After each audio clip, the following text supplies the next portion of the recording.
చందమామ కథ వ్యాపార దక్షత. సుకేతు పట్టణంలో మందారగుప్తుడనే ధనిక వర్తకుడుండేవాడు. అతడికి కొడుకులు లేరు.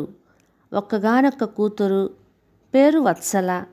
ఆమెకు తగిన వాణ్ణి చూసి వివాహం చేసి అల్లుడికి వ్యాపారం అప్పచెప్పి విశ్రాంతి తీసుకోవాలనుకున్నాడు మందారగుప్తుడు. ఈ విషయం అతడు భార్యతో సంప్రదించగా ఆమె తన తమ్ముడి కుమారుడైన కుందనుడు వత్సలకు తగినవాడని అన్నది.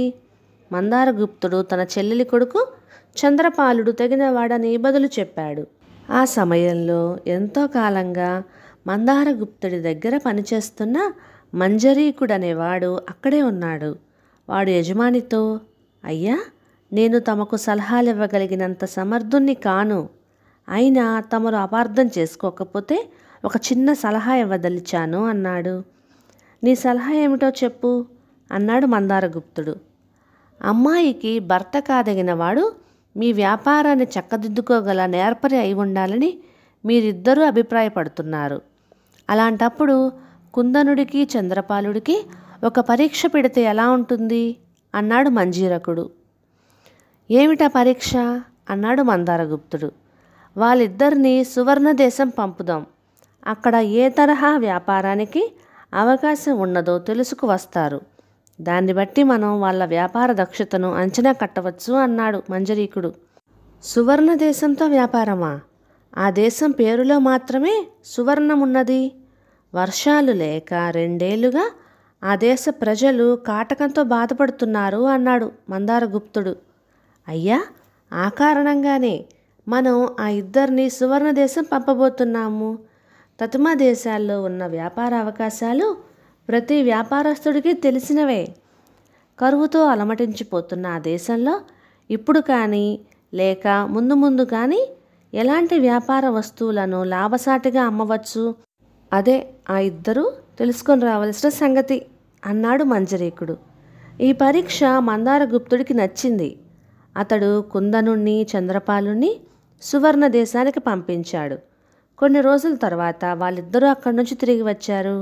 మందారగుప్తుడు మంజరీకుడికి కబురు చేసి అతడు రాగానే ముందుగా కుందనుణ్ణి సువర్ణ దేశంలో వ్యాపారానికి ఎలాంటి వస్తువులు లాభసాటిగా గలవో చెప్పమన్నాడు. అసలు ఏదైనా కొత్త వ్యాపారం ప్రారంభించదలిస్తే అందుకు సువర్ణ దేశాన్ని మీరెందుకు ఎన్నుకుంటున్నారో నాకు అర్థం కావటం లేదు. అక్కడి పరిస్థితులు మనం విన్నదానికంటే భయంకరంగా ఉన్నవి. అయినా మనం వ్యాపారం చేయదలిస్తే ఆ దేశానికి ధాన్యాలు మొదలైన తిండి పదార్థాలు పంపడం బాగుంటుంది. వాటికి అక్కడ ఎంతైనా గిరాకీ ఉన్నది. లక్షలకు లక్షల లాభాలు గడించవచ్చు అన్నాడు కుందనుడు. మందారగుప్తుడు తర్వాత కుందనుణ్ణి ప్రశ్నించినట్టే చంద్రపాలుణ్ణి ప్రశ్నించాడు. అందుకు చంద్రపాలుడు, సువర్ణ దేశంతో వ్యాపారం చేయాలన్నదే మీ ఉద్దేశం అయితే అందుకు మనం తక్షణమే తగిన ఏర్పాట్లు చేసుకోవాలి. అక్కడ ఇప్పుడు చింకిపాతలు కట్టుకొని తిరుగుతున్న వాళ్లే తప్ప శుభ్రమైన బట్టలు ధరించిన వాడు ఒక్కడు కూడా కనిపించలేదు. వ్యాపార విషయాలలో ఎన్నో లోతుపాతులు తెలిసిన మీకు ఇంతకన్నా ఎక్కువ వివరించవలసిన అవసరం లేదనుకుంటున్నాను అన్నాడు.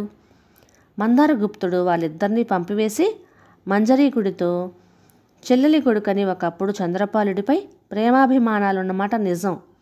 కానీ సువర్ణ దేశంలోని కాటక పరిస్థితి చూశాక కూడా వాడు ఆ దేశంతో వస్త్ర వ్యాపారం అంటూ మాట్లాడటం వింత అనిపిస్తోంది.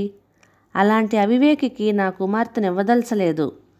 ఈ పరీక్ష కుందనుడి నిజ సామర్థ్యాన్ని, వ్యాపార దక్షతను బయటపెట్టింది. అతన్ని నా అల్లుడిగా చేసుకుంటాను అన్నాడు. మంజరీకుడు ఎంతో వినయంగా కుందనుడు చంద్రపాలుల సమర్థతను అంచనా కట్టే విషయంలో మీరు ఈవేళ ఎందుకునో పొరబడినట్టుగా కనబడుతున్నది. ఆ పరీక్షలో నెగ్గినవాడు చంద్రపాలుడని నా నమ్మకం అన్నాడు. మందారగుప్తుడు ఎక్కడా లేని ఆశ్చర్యం కనబరుస్తూ, అదెలా, కొంచెం వివరంగా చెప్పు అన్నాడు. ఎదురుగా కనబడుతున్న సాధక బాధకాలను ఏ సాధారణ వ్యాపారి అయినా గుర్తించగలడు. కానీ భవిష్యత్తులో లభ్యమయ్యే అవకాశాలను ముందుగా అంచనా కట్టడంలోనే వ్యాపారి దక్షత బయటపడుతున్నది. కుందనుడి సంగతి చూడండి. అతడు ప్రస్తుత సువర్ణ దేశంలో వ్యాపార అవకాశాలను చూడగలిగాడు. అందులోనూ పెద్ద పొరపాటు చేశాడు. మనం ఈ దేశం నుంచి ధాన్యం వగేరా తిండి పదార్థాలను ఆ దేశానికి పంపటానికి రాజా అనుమతి లభించదు. ఒకవేళ సాహసించి మనం రహస్యంగా పంపినా ఆకలి దరిద్రాలలో ఉన్న ఆ దేశ ప్రజలు వాటికి ధనం చెల్లించి కొంటారనేది కల్లా. మనం పంపేది దోపిడీ అయ్యి మనకు చిల్లి గవ్వ కూడా మిగలదు అన్నాడు మంజరీకుడు. మందారగుప్తుడు అవునన్నట్టుగా తలాడించి, చంద్రపాలుడి సలహా మేరకు మనం అక్కడికి వస్త్రాలు పంపినా అంతే జరుగుతుంది కదా అన్నాడు.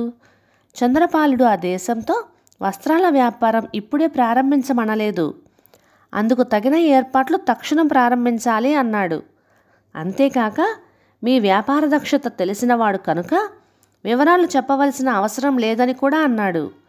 అతడి అభిప్రాయం తెలుస్తూనే ఉన్నది. మన పట్టణంలో ఎందరో మంచి నేతగాళ్ళున్నారు. తగినంత గిరాకీ లేక వాళ్ళ మగ్గాలెన్నో ఇప్పుడు మూతబడిపోయి ఉన్నాయి. మనం చౌకలో నాణ్యమైన బట్టలు వాళ్ళ చేత తయారు చేయించేందుకు పూనుకోవాలి అన్నాడు మంజరీకుడు.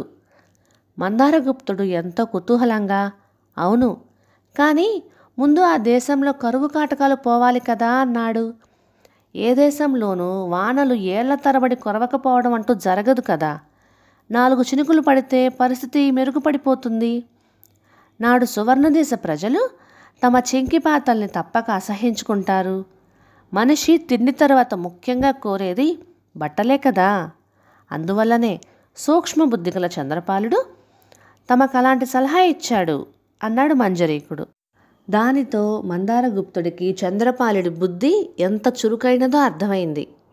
అతడు కుమార్తె వత్సల వివాహం చంద్రపాలుడితో అతి వైభవంగా జరిపించాడు. చంద్రపాలుడు 1-2 సంవత్సరాలలోనే తన వ్యాపార దక్షత ఎలాంటిదో అత్తమామలకు రుజువుపరిచాడు. కథ సమాప్తం. ఇక ఈ కథ మీకు నచ్చినట్లయితే ఇలాంటి మరెన్నో తెలుగు చిట్టిపట్టి కథల కోసం please like, share and subscribe to my channel. Thank you.